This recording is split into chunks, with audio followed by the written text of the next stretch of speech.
우리 수산나 여성교회 분들 감사합니다. 수산나는 백합화라는 뜻이죠. 예수님 그 갈릴리 사역 하시던 그 12제자와 예수님을 자신이 가진 것으로 열심히 섬겼던 여인 중에 한 명입니다. 성경에 기록된 복된 여인의 이름이죠. 여자는 이렇게 숫자에도 들어가지 않던 때에 성경에 기록된 복된 이름인데, 이름처럼 수산나 한 분 한 분이 하나님의 그 생명책에 빛나는 이름으로 기록되기를 축복합니다. 같이 아멘한 성도님에게도 동일한 은혜가 있기를 축복합니다. 늦게 한 분도 은혜가 있기를 축복합니다. 감사합니다. 오늘 그리스도인의 봉사 두 번째 시간으로 함께 말씀을 나누겠습니다. 그 로마서 12장 9절부터 13절 말씀을 가지고 이제 그리스도의 봉사라는 제목으로 말씀을 나누는데, 제가 생각하기로는 이제 두 번 나눠서 설교하면 되겠다 생각을 했는데, 대지가 4대지거든요. 근데 저번에 이제 한 대지를 하고 끝났습니다. 그래서 오늘은 이제 2, 3, 4가 있기 때문에 좀 부지런히 말씀을 전하도록 하겠습니다. 기억나시죠? 5월 첫째 주인가 제가 설교했습니다. 네, 감사합니다. 교회에서 봉사해야 할 때 기억해야 될 원리가 이제 4가지 있다라고 말씀을 드렸습니다. 이 자막을 이제 띄워주시면, 첫 번째가 사랑으로 봉사하라, 두 번째가 열심히 봉사하라, 세 번째가 어려워도 봉사하라, 네 번째가 나누면서 봉사하라, 이렇게 4가지입니다. 그 중에 이제 저번에 함께 나눈 첫 번째가 무엇입니까? 야, 이렇게 기억을 잘 하십니까? 감사합니다. 사랑으로 봉사하라. 악을 미워하고 선을 추구하는 사랑을 해야 되는 거예요. 서로 우애하는 사랑을 해야 되는 것입니다. 서로 존경하기를 먼저 하는 사랑으로 나아가야 된다는 거예요. 그래서 사랑으로, 주님이 나를 사랑하신 것 같이 사랑으로 봉사하는 복된 성도님들 되시길 간절히 바랍니다. 막 기억이 나시죠? 이제 두 번째 시간이죠. 우리 둘째 열심으로 봉사하라 함께 읽겠습니다. 시작. 열심으로 봉사하라. 11절 말씀 읽겠습니다. 시작. 부지런하여 게으르지 말고 열심을 품고 주를 섬기라. 아멘. 여기서 이제 열심을 품고라는 것은 가슴에 불을 안고라는 그 의미가 담겨 있어요. 가슴에 불을 안고. 다 불을 안고 계시지 않습니까? 수산나는 아멘을 하셔야 됩니다. 헌신 예배지 않습니까? 불을 안고, 불을 안고, 가슴에 불을 안고. 성령 충만해서 가슴이 뜨겁게라는 그런 표현으로 볼 수 있겠습니다. 그러니까 뜨거운 열정이라는 것은 은혜 받은 사람의 특징입니다. 그리고 뜨거운 열정을 가지고 뜨거운 열심을 가지고 있는 것도 이제 기독교에 빼놓을 수 없는 어떤 공통된 특징이라고 우리가 볼 수 있겠습니다. 뜨거운 열정과 뜨거운 열심. 어떤 분이 교회를 그냥 미지근하게 그냥 다니다가 하루아침에 깜짝 막 열심을 내기 시작하면 그분은 어떤 상태입니까? 은혜 받은 상태입니다. 그렇죠?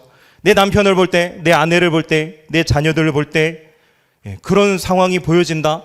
틀림없이 은혜를 받은 것입니다. 그렇죠?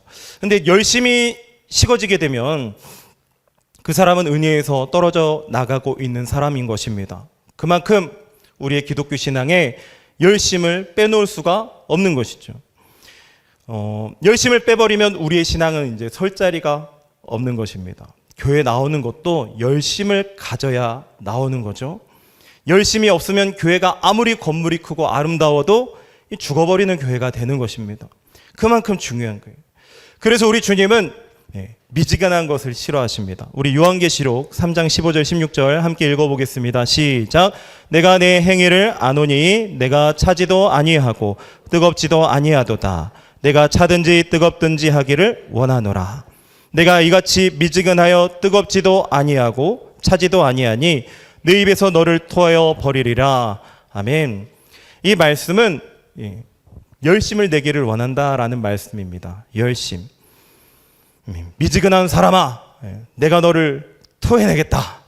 열심이 없는 사람아, 네가 교회를 다녀도 나는 너를 모르겠다.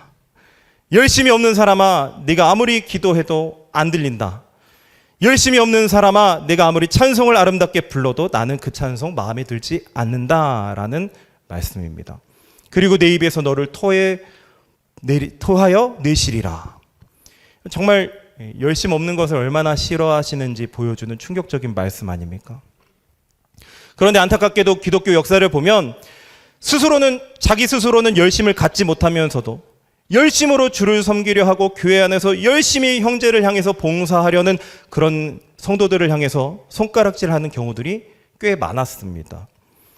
지금도 교회를 어지럽히고 힘 빠지게 하는 교인들이 있다라는 이야기를 저 멀리서 들려오기도 합니다.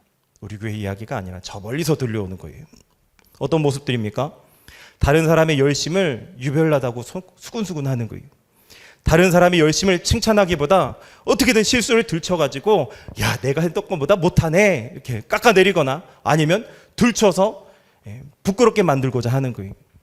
어떤 면에서는 세상적으로 말해서 뭔가 갖출 것이 제대로 갖춘 분들이 열심에 대해서 경시하는 그런 경우들도 있습니다. 그래서 열심히 있는 봉사자들을 비판하는 거예요. 오히려 적당히 교회 다니고 적당히 신앙생활하는 것이 뭔가 굉장히 고상하고 점잖고 인격적인 신앙이라고, 그런 신앙생활이라고 그렇게 주장하기도 합니다. 이 잘못된 모습인 거예요. 완전 잘못된 모습입니다. 물론 이제 잘못된 열심도 있죠. 이단에 빠진 사람들이 흔히 보여주는 그런 열심은 잘못된 것입니다. 가정도 내팽겨치고 직장에서는 남에게 막 손가락질 당하고 피해를 주고 그러면서도 자신이 속한 이단 교회에 와서 열심히 뛰어드는 거잖아요. 그런데 그런 모습이 교회에도 있을 수 있는 거예요. 다른 것들 다 내팽겨치고 그냥 교회만 나오는 거. 어떤 때는 또 어떤 잘못된 열심이 있습니까? 주님을 만족시키려고 하는 그런 열심이 아니라 내가 만족하기 위한 열심인 거예요. 또 주님에게 인정받으려 하기보다 다른 사람들에게 인정받으려고 하는 열심인 거예요. 이런 열심이 잘못된 열심이고 병든 열심이다라는 것을 우리는 너무나도 잘 알고 있습니다. 오늘 말씀은 이런 병든 열심에 대해서 이야기하는 것이 아닙니다. 주님이 기뻐하시는 열심이 있다라는 거예요. 우리 교회 안에는 참 열심히 주님을 섬기고 남이 알아주든지 못 알아주든지 부서마다 아침부터 저녁까지 어떤 때는 휴일 온통 혼신의 힘을 다해서 충성하는 형제 자매님들, 참 멋진 성도님들 많이 있습니다.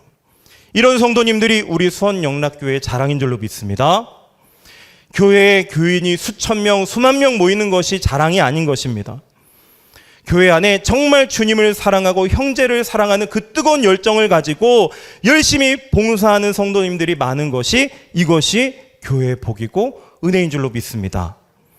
목회자인 저도 불평이나 원망 없이 주님 바라보고 기쁨으로 헌신하는 성도님 보면서 그거 보면서 도전받고 그리고 사역에 막 힘이 나지 않습니까? 하물며 하나님께서 보실 때 그런 열심을 가진 성도님들 얼마나 기쁘게 보실까요? 그렇죠? 교사, 차량봉사, 주차봉사, 전도봉사, 새가족, 식당봉사, 찬양팀, 찬양대 뭐 등등등등 봉사자 성도님들 주일날 많은 시간과 열심을 들인 후에 집에 돌아가시면 어떠십니까? 피곤하시죠? 피곤합니다. 그러나 그 다음날 감당해야 될 삶의 무게가 있음에도 불구하고 우리가 열심히 뛰는 이유가 어디에 있습니까? 어디에 계십니까? 누가 시켜서 그럽니까? 눈치 보여서 그럽니까? 아니죠. 주님께서 말씀하신 거잖아요. 봉사하라면 열심히 해라. 열심히 해라. 우리는 주님의 말씀에 순종하는 것입니다. 내 목자의 음성을 듣고 그 음성을 따라가는 것뿐입니다. 우리 모두 주님의 열심을 본받아서 열심히 봉사하는 우리 복된 성도님들 되시길 간절히 바랍니다. 그러면 세 번째 무엇입니까? 함께 읽겠습니다. 세 번째 시작. 어려워도 봉사하라. 12절 말씀 함께 읽겠습니다. 시작. 소망 중에 즐거워하며 환난 중에 참으며 기도에 항상 힘쓰며. 아멘. 소망 중에 즐거워한다라고 했습니다. 어떤 상황입니까? 지금 초대교회는 박해와 핍박이 있는 성도의 삶을 살고 있는 거예요. 현실적으로 보면 기대할 만한 것이 없습니다. 다시 오실 그리스도와 하나님의 나라를 막 꿈꾸는 거예요. 지금 어려운 상황이지만 그걸 꿈꾸는 거예요. 그 소망을 가지고 즐거워해야 하는 그런 환경입니다. 굉장히 어려워진 환경이라고 볼 수 있습니다. 그리고 환난 중에 참으며라고 하고 있습니다. 무엇인가 이를 악물고 참아야 되는 그런 상황은 짊어지기 어려운 어떤 십자가를 지고 있는 그런 고통 가운데 있는 그런 상황. 그렇게 말할 수 있겠습니다. 이것을 환난이라고 말합니다. 평소에 기도 안 하던 분이 막 기도합니다. 힘을 써서 막 문을 두드리듯이 막 쾅쾅쾅쾅 두드리면서 그렇게 기도하게 된다면 굉장히 어려운 시기, 어려운 처지에 빠져 있다라는 것을 이야기하는 거죠. 그래서 12절 말씀 읽었는데 이것을 종합적으로 우리가 말하면 교회 안에서 봉사를 하되 굉장히 어려운 환경에 처해 있어서 봉사하기 어려운 그런 경우, 그런 환경에 대해서 전제하는 말씀인 거예요. 교회에서 우리가 형제를 위해서 봉사하고 주님을 위해서 우리의 구원받은 몸이 막 뛰면서 땀 흘리면서 열심을 내는 것 얼마나 아름답습니까? 그렇게 우리가 봉사하면 주님께서 매일매일 우리에게 평안의 삶을 주시고 어려운 일 없이 형통케 하시고 모든 것이 잘 되게 하실 것 같습니다. 하지만 그렇지 않다라는 거죠. 그렇지 않습니다. 우리가 봉사할 때 타락한 육신의 몸을 입고 봉사하기 때문에 자주 어려움이 일어나곤 합니다. 어떨 때는 건강이 상하기도 합니다. 어떨 때는 너무너무 시간이 쫓기다 보면 하던 일이 정상적으로 잘 안 돌아갈 때도 있습니다. 어떨 때는 가정에 어떤 어려움이 일어날 수도 있습니다. 관계에 갈등이 생기기도 합니다. 남에게 손가락질 당하고 욕을 먹기도 합니다. 참 어려운 때가 찾아오기도 합니다. 그러면 우리는 이런 어려울 때 어떻게 해야 될까요? 봉사하는데 이렇게 어려워요. 섬기는데 이렇게 어려워요. 어떻게 해야 됩니까? 성경은 그럴 때일수록 기뻐하며 봉사하고 어려운 때일수록 인내하며 봉사하고 어려운 때일수록 기도를 더 힘쓰면서 봉사하라고 말씀합니다. 중단하면 안 된다라고 말씀하시는 거예요. 물론 건강이 나빠지면 쉬어야 되는 거예요. 가정에 특별히 어려운 일이 생기면 하던 일을 멈춰야 됩니다. 돌봐야 되는 거예요. 단지 얼마든지 이길 수 있는 성령님과 동행하면서 통과해낼 수 있는 그런 핑계들을 가지고 너무 힘드니까 손해보는 것 같으니까 남에게 좋은 말 못 들으니까 당장에 유익이 없어 보이니까 열매가 없어 보이니까 너무 더디고 미련해 보이니까 얼굴 보면 불편한 사람이 있으니까 등등의 이유 때문에 마음이 어렵거나 마음이 상해서 하던 일 하던 봉사 내려놓지 말고 어려워도 해야 된다라는 것입니다. 어려워도 해야 된다. 예수님은 그 어떤 핑계도 대지 않으시고 십자가의 길을 걸으셨고 하나님의 뜻을 성취하셨습니다. 이 가운데서 구역장, 부구역장, 주일학교 교사, 찬양단 그 밖에 봉사하시다가 그만두신 분들 계십니까? 어떤 이유를 가지고 멈춰 계십니까? 나는 은사가 없어서 그만둬야 되겠습니다. 아무리 잘하려고 해도 은사가 없어요. 이런 것은 이유가 될 수 있겠습니다. 그러면 자기가 받은 은사를 찾아서 그 봉사의 영역을 바꿔서 다시 시작하면 됩니다.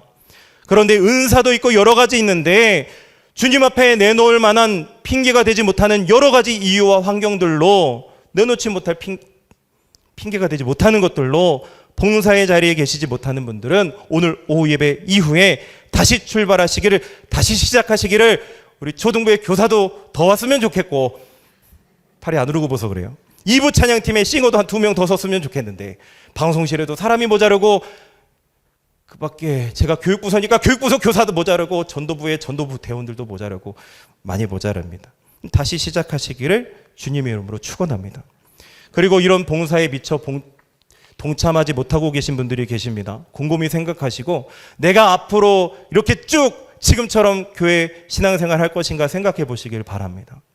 내주하시는 성령님의 음성에 귀 기울여 보시길 바랍니다. 말씀이 나의 귀에 들려주시는 하나님의 뜻, 그 성령님이 내 안에서 양심을 통해 막 두드리는 그런 진동이 막 있습니다. 핸드폰 진동 말고 성령님이 주시는 진동이 있어요. 뭐라고 말씀하십니까? 아니야, 너 그래서는 안 돼. 세월을 그렇게 허비하면 안 돼. 지금 2023년도도 그렇게 보내면 안 돼. 알려주실 거예요. 그러므로 늦지 않았습니다. 지금부터라도 관심을 갖는 영역에 어디든지 자원해서 봉사할 수 있는 그런 은혜가 있길 바랍니다. 그럴 때 말씀하시니 그러면 또 다시 다른 진동과 다른 말씀으로 주시는 거예요. 해봐. 그래, 도와줄게. 내가 있잖아. 괜찮아. 라고 말씀하신 줄 믿습니다. 끝으로 네 번째 같이 읽겠습니다. 시작. 나누면서 봉사하라. 13절 말씀 함께 읽겠습니다. 시작. 성도들의 쓸 것을 공급하며 손 대접하기를 힘쓰라. 아멘. 이 로마서를 쓰던 당시만 하더라도 예수님을 믿는 사람들 대부분은 형편이 좋지 못한 사람들이었습니다. 일단 예수님이 공생의 사역을 하실 때 찾아다녔던 사람들은 어려운 사람들, 힘든 사람들, 가난한 사람들, 병든 사람들 찾아다녔어요. 그렇죠? 돈 많고 뭐 권세 있는 사람들 찾아다니지 않으셨습니다. 그리고 잘 먹고 잘 사는 사람들은 갈급함이 없기 때문에 다른 신의 도움이 필요하지 않아요.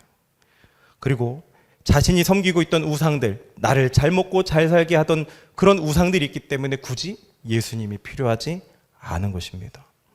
그래서 이때 당시는 어려운 분들이 참 많았어요. 그런데 물질적인 면에서 여유가 없는 상황이 있는데 이런 성도들에게 생각지 못하게 손님들이 찾아오곤 합니다. 여행을 다니거나 전도하기 위해서 사방으로 돌아다니는 그런 사람들. 근데 예수 믿는다는 성도님들 집으로 찾아오는 거예요. 예전에 우리나라 인심이 각박하지 않았을 때에 무전여행 다니던 그 학생들, 청년들 이야기를 들어보면 자전거로 전국 일주하고 도보로 이렇게 일주하면서 노상에서 숙소를 구하지 못하면 어디로 갔을까요? 어디로 갔을까요? 만만한 곳은 인심 좋은 교회나 목사님 댁, 그리고 성도님 댁으로 가는 거예요. 저 어느 교회 다니는데, 서울에 어느 교회 다니는데요? 오늘 밤 여기서 좀 잘 수 있겠습니까? 밥 한 끼 얻어먹을 수 있겠습니까? 그리고 막 쳐들어오는 거예요. 그렇죠? 도보 여행 다니고 자전거 여행 다니는데 예산 아껴야 되잖아요. 호텔로 갈 수도 없는 거예요. 텐트에서 자는 것도 그러다 이제 병들다가 죽으면 여행도 못 하는 거예요.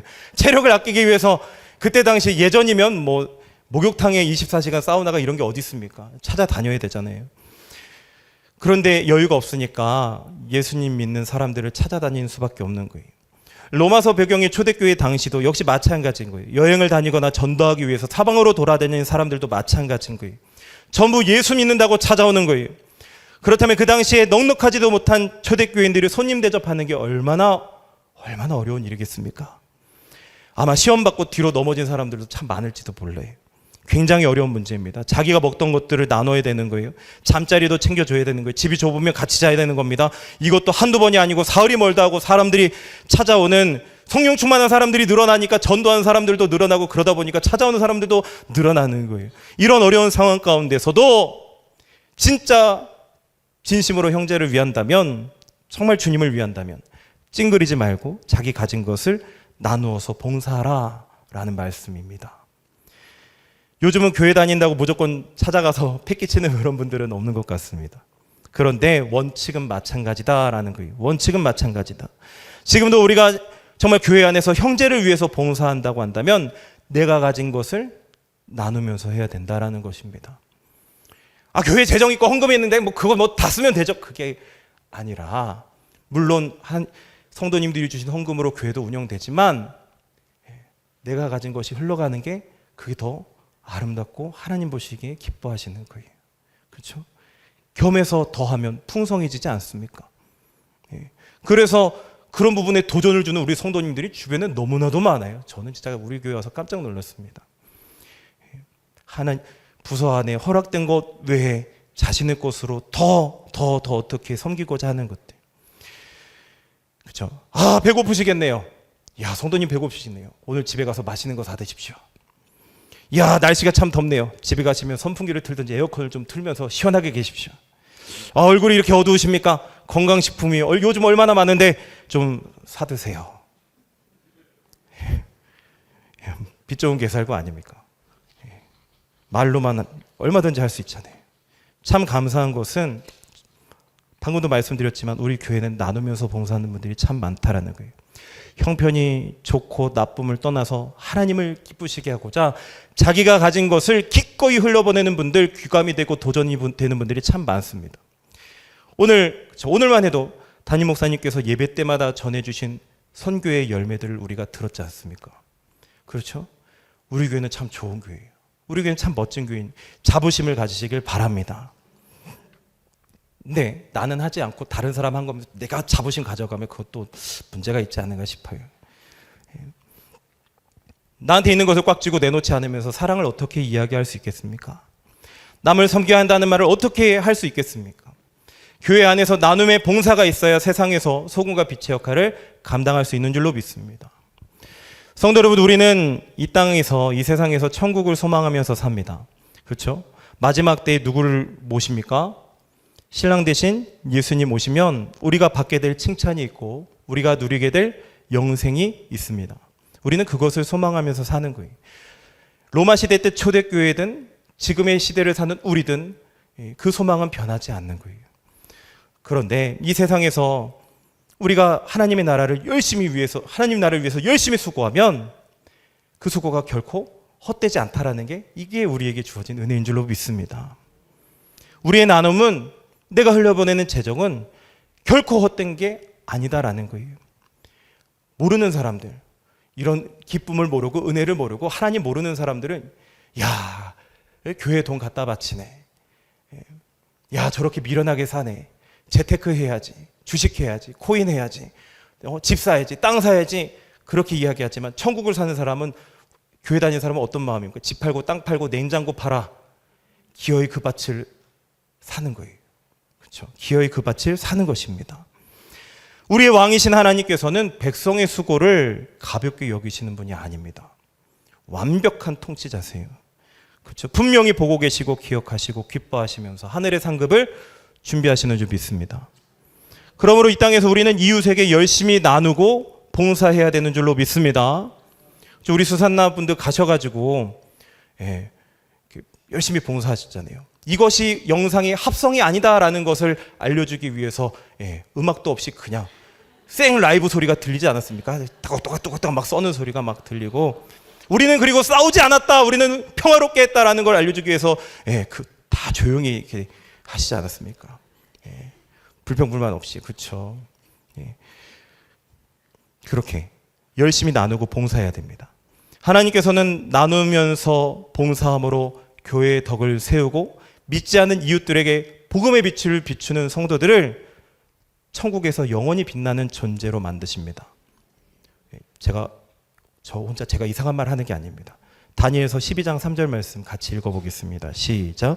지혜 있는 자는 궁창의 빛과 같이 빛날 것이요, 많은 사람을 옳은 대로 돌아오게 한 자는 별과 같이 영원토록 빛나리라. 아멘. 제가 천국에 가면 눈이 멀어버릴 것 같아요. 우리 수원영락교회 성도님들 만나잖아요. 눈부셔서 눈을 못 뜰 것 같아요. 나누면서 봉사하는 것에 앞장서시는 우리 복된 성도님들 되시기를 간절히 바랍니다. 말씀을 맺겠습니다. 교회 안에서 이 같은 봉사를 하지 못하면 우리는 세상에서 그리스도인으로서의 바른 삶을 살 수가 없는 것입니다. 믿음이 있다면 행함이 있는 거예요. 이 행함이라는 것은 세워지는 데 사용되어야 되는 거예요. 교회를 세우고 성도를 세우는 것. 그래서 뭐가 세워집니까? 하나님의 나라에 하나님의 백성들이 세워지는 거예요. 그러면 이 땅이 천국이 되는 것입니다. 하나님의 백성이 세워지니까. 하나님이 이 세상에 계시고 하나님의 백성이 세워지면 이 땅에서 천국을 누리는 거 아닙니까? 하나님의 나라를 위해서 사는 거예요. 그래서 우리 몸을 주님이 기뻐하시는 거룩한 산제사로 드리시기 원하십니까? 우리의 몸을 거룩한 산제사로 드리길 원하세요? 교회 안에서부터 하나님이 가르쳐 주신 원리대로 봉사하기를 간절히 바랍니다. 그러면 우리의 몸이, 우리의 삶이 날마다 주님을 기쁘시게 하는 아름다운 제사가 되는 줄로 믿습니다. 할 수 있다 하시니 찬양 아십니까? 할 수 있다 하시니는 나의 능력 주 하나님. 나의 능력 주 하나님이 할 수 있다 하세요. 그런데 믿음만이 능력이라 하시는 거예요. 그렇죠? 사랑만이 능력이라 하시는 거예요. 희생만이 능력이라 하시는 거예요. 믿음, 사랑, 희생이 능력이다라는 것입니다. 우리가 믿음으로 굳건히 서고 열심히 사랑하고 열심히 희생할 때 하나님의 능력이 뒤따라옵니다. 내 능력과 내 힘으로 하는 것이 아니라 내가 믿음을 가지고 사랑하고자 하고 희생하려고 하니까 하나님의 능력이 따라와서 우리가 감당하는 것입니다. 그 능력을 통해 우리가 하나님의 도구로 사용되는 줄로 믿습니다. 그래서 우리 모두에게 이런 은혜가 있길 바랍니다. 사랑으로 봉사하고 열심히 봉사하고 어려워도 봉사하고 나누면서 봉사하는 우리 수원영락의 복된 성도님들 되시기를, 또 봉사하지 않으면 봉사자리로 가십시오. 그래서 봉사하시는 그런 복된 성도님들 되시기를 예수님의 이름으로 간절히 축원합니다. 우리 기도하겠습니다. 우리 말씀 붙잡고 함께 기도하겠습니다. 기도하실 때 하나님, 나는 어떤 봉사자입니까? 그리고 나는 어떤 봉사에 위치해 있습니까? 멈춰 있습니까? 아니면 적당히라는 것을 가지고 있습니까? 정말 열심히 있습니까? 어려운 가운데도 하고자 하는 마음이 있습니까? 사랑이 있습니까? 나눔이 있습니까? 하나님께서 나를 구원해 주셔서 정말 별과 같이 영원토록 빛나라고 봉사의 자리로 앉혀주셨는데 사랑으로 봉사하고 열심히 봉사하고 어려워도 봉사하고 나누면서 봉사하는 그런 하나님 보시기에 기쁨 드리는 그런 성도 되길 원합니다.